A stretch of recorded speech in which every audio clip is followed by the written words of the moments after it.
Centrists are bragging that progressives never seriously considered using their leverage to exact a single thing from Nancy Pelosi that would materially benefit poor and working people during a pandemic. So this was one of the tweets where I was like, wow, I saw this. And then it says, when 15 million people had just lost their health care, to finish out the tweet. I saw that. And then here's another one that she was telling people to reference. It says, listen to the latest episode of the Intercepts Deconstructed podcast and was disappointed to hear Pramila Jayapal repeat the fiction that forced a vote risked McCarthy becoming speaker and Ryan failing to correct her. Ryan knowing that wasn't true, and we're seeing it. The reason I believe people are retweeting this particular tweet from Bree is because we are seeing right now that that's simply not true. If that was the case, then Hakeem Jeffries would be possibly becoming speaker right now,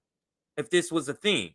This one here is probably the main one that I want to reference here. A humiliating night for the squad and the progressive media figures who lied to cover for their lack of political courage. And I can't say it better than that because she is very concise. So they came up with all these other reasons, but what the real reason was, they just didn't have the political courage to call for it. They gave all these other reasons. Oh, it's a terrible strategy. Well, what's next? That is a classic thing. Well, what's your plan for what's coming after? What?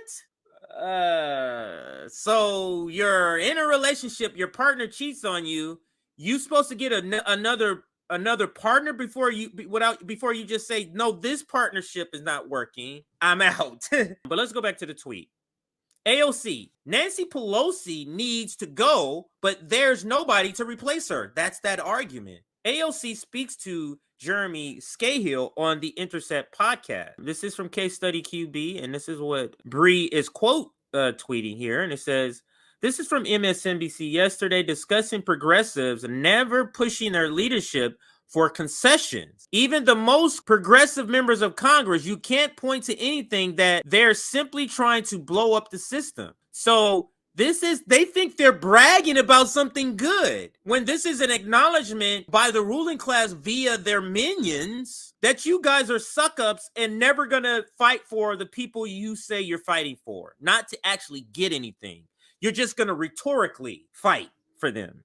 I think Sahil had the tweet of the day, actually, where he tweeted and he underscored that Speaker Nancy Pelosi, when she was speaker, had the exact same very slim margin that Kevin McCarthy did. And for all the hemming and hawing that a number of progressives did do privately, nothing like this ever happened while she was Speaker of the House.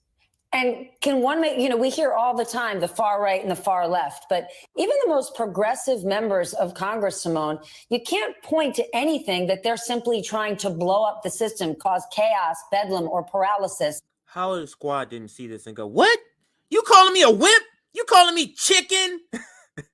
I'm going to back it up just a little bit. It's a short clip, but let's let her reiterate, and that's definitely a rule. And one, we hear all the time the far right and the far left, but even the most progressive members of Congress, Simone, you can't point to anything that they're simply trying to blow up the system, cause chaos, bedlam, or paralysis, which is exactly where the House is right now. I think Sahil had the tweet of the day, actually, where he tweeted and he... Do you think they feel this is a pat on the back to them? Like if AOC and the squad, if they view this, do you think they feel this is a pat on the back? Or this is them saying you guys are wimps? Like, what do you think the squad thinks when they see something like that? Can't unmask someone who isn't misrepresenting who they are. Let's listen to this clip right here. I said, Jimmy Dore's got this idea. I am a little bit hesitant to do it because I know the guy's an idiot. But the idea is, somewhat decent, and that is leverage the vote for Nancy Pelosi. He wants to do it for a vote for Medicare for all. I think at the time I said, I'm not sure that's the best thing to do it for. It might be for a committee seat or whatever it was. I can't remember exactly, but I'm pretty sure that was the gist of it. And I spoke to some people subsequent to that. people who, are just on background were like, there's stuff that's going on. And I was like, they should try and make it more public that we can leverage it. And they're like, I don't think they know how to do that. And which, I can understand, like, how do you leverage the rollback pay-go rules? I mean, there's ways. I think they could do some work on that. And so I dropped it. And then the next thing I know, Jimmy is using it as a way of basically unmasking AOC.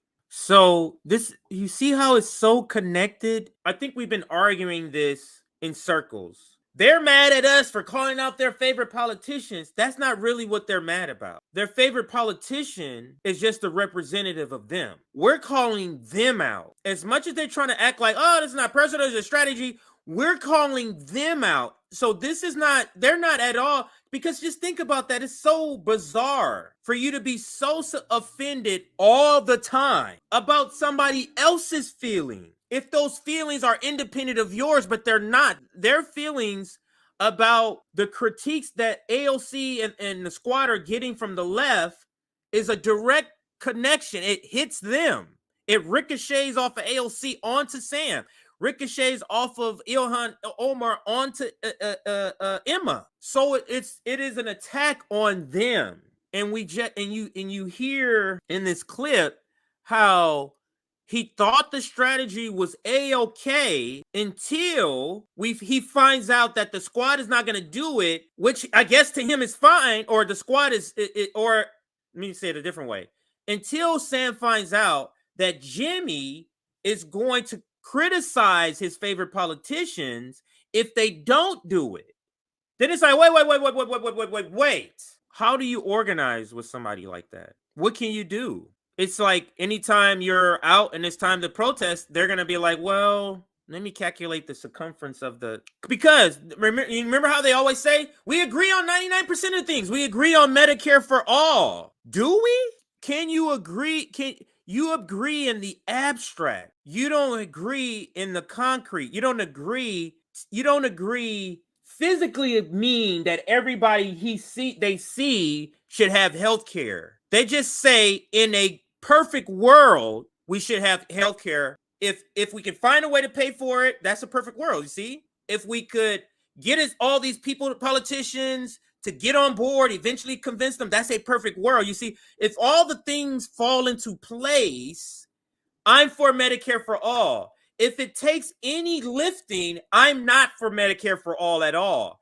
Then that then it becomes questioning, are you for Medicare for all? Because as much as they want to say strategy, this is where strategy does matter. And RBN is one of the few that begin to say this. To me, strategy is 1A to the policy. So yes, you got to agree on the policy, but the very next thing, like not even 2, 1A is strategy. Because of your strategy, and I use this analogy all the time, if you say your strategy is to get Medicare for all, $27 minimum wage, and 3-day work weeks, and then I say, okay, I'm all for that. And I go, what's the plan to get it? And then you pull out 2 sticks and go, I'm going to rub these 2 sticks together real fast like this. I'm going to look at you and go, man, get the fuck. What? Saying you're getting any of the things you're saying through the Democratic Party is rubbing 2 sticks together. Saying you're getting anything with people who say they agree with you at 90% of what you want to get, but agree with you on 0% of the strategy, and their strategy have been proven to not get anything, is that really an ally to you? Or is it just an ally rhetorically? We're seeing it with Bernie Sanders, and I'm going to fuse the previous segment. We're seeing it with Bernie Sanders on war. Anyway, let's get back to the refocus it to force the vote, and I'm going to let this play again. I said, Jimmy Dore's got this idea. I am a little bit hesitant to do it because I know the guy's an idiot. But the idea is, somewhat decent, and that is leverage the vote for Nancy Pelosi. He wants to do it for a vote for Medicare for all. I think at the time I said, I'm not sure that's the best thing to do it for. It might be for a committee seat or whatever it was. I can't remember exactly, but I'm pretty sure that was the gist of it. And I spoke to some people subsequent to that, people who, are just on background were like, there's stuff that's going on. And I was like, they should try and make it more public that we can leverage it. And they're like, I don't think they know how to do that. And which, I can understand, like, how do you leverage the rollback pay-go rules? I mean, there's ways. I think they could do some work on that. And so I dropped it. And then the next thing I know, Jimmy is using it as a way of basically unmasking AOC. How does that change? How does that change this first part you say right here? I'm a little bit hesitant to do it because I know the guy's an idiot. But the idea is, how does it change this part? Somewhat decent. And that is somewhat decent. The classic saying by Nick, unserious people. Are you serious? Are you a serious person that allows you, like let's say he said, oh, you know what?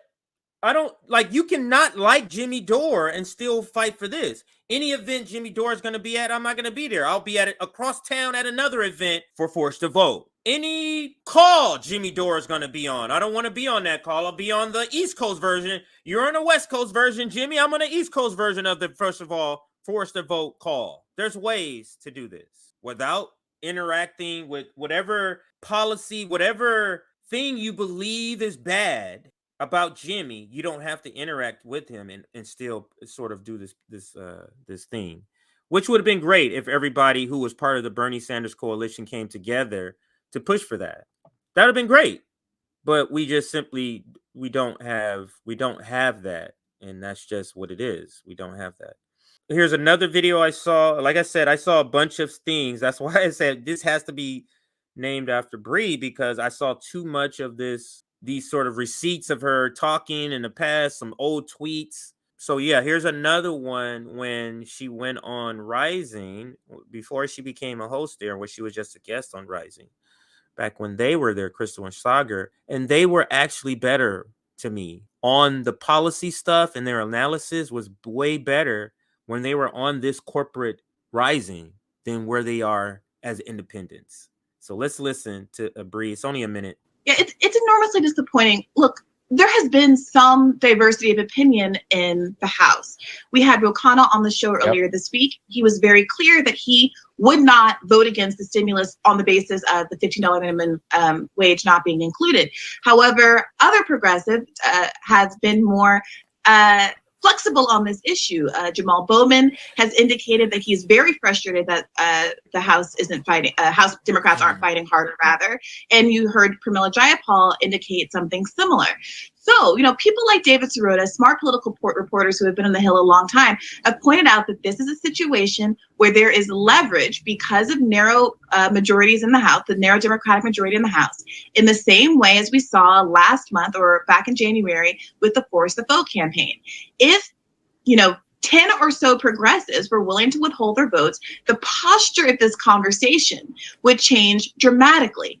If Republicans are willing to say they're not going to vote for this enormously popular stimulus bill because they think they're giving Americans who are struggling in an unprecedented way too much money, it's really damning when you look at Democrats who are unwilling to hold the line to give Americans more, the help they actually voted for and the help they actually need. They just don't have it in them. They just don't have it in them. I mean, I guess it just, is it that, I mean, this is a real philosophical question. Why can't the left find a more stauncher, more militant person? Is it because, and I've had this sort of talk with somebody not on camera, is it because the very nature of a lot of left politics, of being humanitarian, of being, is it that? So it's hard is it hard to go into that sort of militant mode? Is that what it is? Like, we have these professional managerial class types that are representing the so-called left, but they're just not willing to take that fight to there. They're just not willing to take their very comfortable lives and make it not. Why would they intentionally make it uncomfortable for themselves? I guess that's how they look at it. But this is precisely the reason most activists would tell you the people at the forefront of these movements and fights are should be the people who are actually going through the issues. So the Palestinians, people of color, women who are being oppressed, like any of these groups that are being oppressed, the indigenous people that are being oppressed, because they're not going to turn their back on a fight, because they're not, it's a person who doesn't have health care. They're not just going to go, oh, Jimmy Dore's in it? Okay. No more fighting for force of vote. They're not going to do that because they still have an interest in the outcome of forcing a vote. I think maybe I belabored this point a little bit, but let's continue on, because Sam Cedar responds, or actually, let me go back. So, because they only respond to freaking Jimmy Dore, apparently. So let me go back to what Jimmy said about this. So let's go back even one. So this is the news. Breaking: Kevin McCarthy is ousted as Speaker of the House in a dramatic vote as Democrats join with GOP critics to topple him. That drops that news. I cover that live. Jimmy Dore tweets out this: day after day, we are shown that the force the vote movement was the correct strategy. And AOC and the fraud squad turned on their base and sided with the establishment. Imagine the energy, enthusiasm, and power to make demands the left could have had if they were more like Matt Gaetz and less like themselves. Don't forget the liars in the lefty medias who slander us and lie to protect crooked politicians such as Cenk and Ryan. He says that. So I guess Sam Cedar's offended. And he goes, we were joking on the show today that no one could be this stupid and yet. So Sam Cedar has chosen, this is not the first time, Sam Cedar has chosen to say, this is not a good thing. Like, even looking at what the Freedom Caucus is doing, this is not good. He's still trying to play that. And it's so clearly, he's just sitting on this side out of spite, regardless of logic. It's so clearly, you can so clearly see that in some of his subsequent critiques of the force to vote. Like, he still every now and then says stuff. And I'm sure he'll make content for this. Maybe they've already done it and they'll clip it and maybe it's out. I'll check it. And then here's Bree.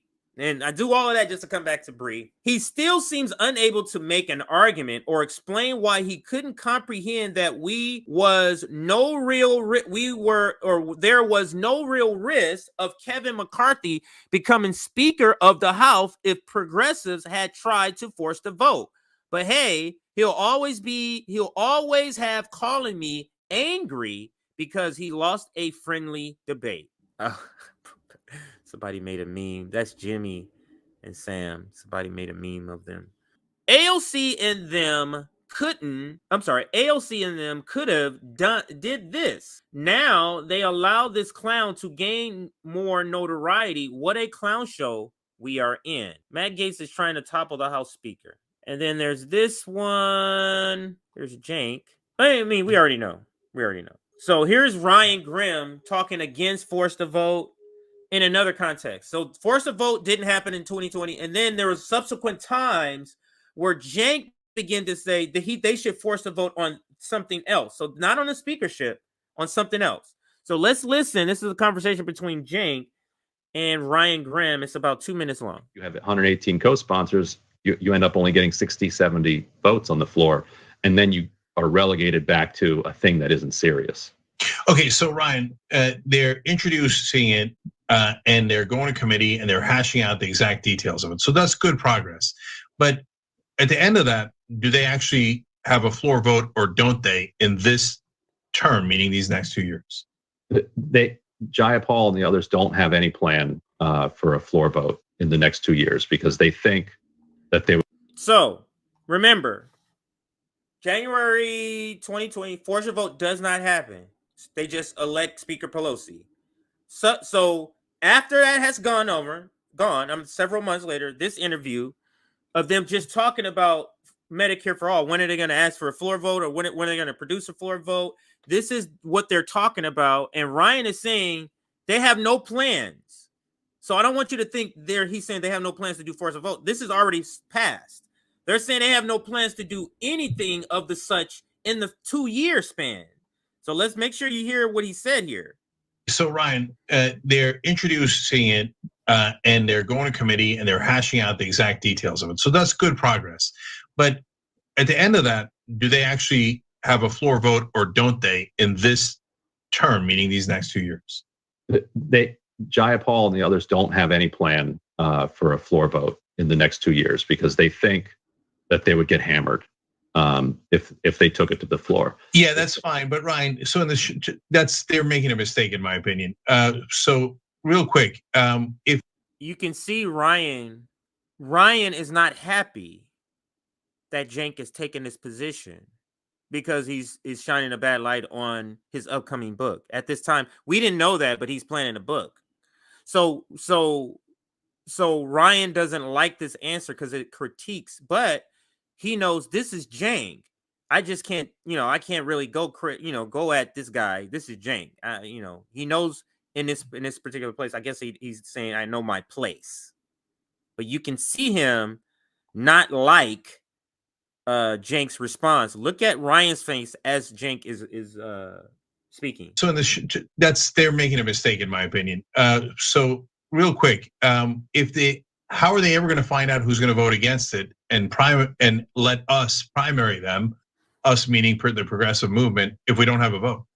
The non co-sponsors are the list, and then so this is people who went to college with college degrees. Okay, saying the way you're gonna find out who's not for Medicare for All is people who don't sponsor it. So you're saying you can only be for Medicare for All if you sponsor someone else's bill? Or that's how you that is preposterous because there's people that sponsor bills all the time. Chantel Brown sponsored a bill. Kamala Harris sponsored a Medicare for All bill. You see how Ryan is setting the threshold at the ability to co-op? That is where the threshold is, the ability to co-op. Being a sponsor, you can co-op the message of being for Medicare for All. So let's continue with Ryan and what he says here. And then they're trying to put out a list of people who they don't think they can ever get to co-sponsor. So the ones that are on the fence, you target those. National Nurses United might already have it on their site. The ones who they don't think they can get, then you have to start organizing primary challenges to them for next time around. I actually think you could make an argument that a floor vote could be helpful, something to organize around, but if they're convinced from their conversations with House Democrats that they would actually lose something like half of their sponsors, then that would be a bloodbath that would set it back, which is they would lose half of the people pretending to be for Medicare for All. It's just a show to them. They're only interested in the show. They are not interested in getting anything real, just a show. We can't do that because then we will expose the sponsors too. Isn't something that anybody wants to hear. You don't want to hear that on this legislation that is so popular nationwide, support in Washington is so tepid. Yeah, no, I think they're making a terrible mistake. So obviously, I didn't agree with force to vote at that particular vote. So Cenk didn't agree with force to vote at that particular time, but then he goes on and said, but now we can start using this. You mean after she's speaker? What is? Because I didn't think that it was strategic or made any sense and had no preparation whatsoever, right? It was just going in without having a clue as to how the process works. Now, having said that, I think we should force the vote. And the reason for that, is that, so like both sides hate me, right? The establishment says, no, you should never force the vote. In fact, even the progressives say that you shouldn't force the vote in the next 2 years. The progressives say you shouldn't force a vote in the next 2 years. Yet we're still calling them progressives. Ain't that something? Here's another one from No More Donations. Hey, AOC, this is what force to vote looks like. You and the rest of the fraud squad are cowardly performative clowns. Say what you will about the clowns GOPs. The GOP clowns, I'll say it that way. At least they followed through this time with force the vote. Let's continue. I think might be. Oh, here we go. Here's Ilhan Omar putting out one saying, Yes, we can. With a slim, dim majority in the next Congress, anything can be possible. It will literally take 5 courageous progressive members to get concessions on progressive policies. Yet, they refuse to do it.